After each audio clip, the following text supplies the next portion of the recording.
নমস্কার। আপনারা দেখছেন ইনস্টার চ্যানেলের আজকের বিশেষ সাসপেন্স সেগমেন্ট। ক্রাইম, মিস্ট্রি আর থ্রিলারের এক নতুন অধ্যায় নিয়ে বড় পর্দায় আসছে মিতিন, একটি খুনির সন্ধানে। আর মাত্র ২৫ দিনের অপেক্ষা। তারপরেই এই ক্রিসমাসে ২৫শে ডিসেম্বর মুক্তি পাচ্ছে পরিচালক অরিন্দম শীল পরিচালিত এই তৃতীয় কিস্তি। ছবির প্রাণ গোয়েন্দা মিতিন মাসির চরিত্রে আবার ফিরছেন আমাদের কোয়েল মল্লিক। ছবিতে তাকে দেখা যাচ্ছে আগের চেয়েও তীক্ষ্ণ, নির্ভীক, এমন নিখুঁত ফোকাস লুকে। কাঁধে ব্যাগ, শাড়িতে, কখনো আবার বন্দুক হাতে তার যে অদম্য অ্যাটিটিউড, তা দেখেই বোঝা যাচ্ছে এবার মিতিন এক ভয়ঙ্কর রহস্যের জট খুলতে চলেছেন।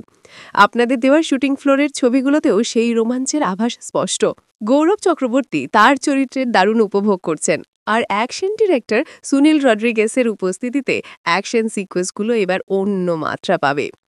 সুচিত্রা ভট্টাচার্যের গল্পের উপর ভিত্তি করে তৈরি এই ছবিতে এক নিখোঁজ স্বামীর রহস্য অনুসন্ধানের সূত্র ধরে মিতিন জড়িয়ে পড়বেন এক খুনির সন্ধানে, যার পরিণতি হতে চলেছে চরম উত্তেজক।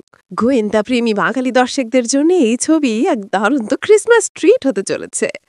মিতিন, একটি খুনি সন্ধানের ছবির এই চমৎকার বিশ্লেষণ যদি আপনার ভালো লেগে থাকে, তাহলে অবশ্যই আমাদের ইনস্টার চ্যানেলটি সাবস্ক্রাইব করুন এবং পাশে থাকা বেল আইকনটি প্রেস করে আমাদের সঙ্গে থাকুন। আমরা আবার আসব অন্য কোনো তারকার নতুন আপডেট নিয়ে।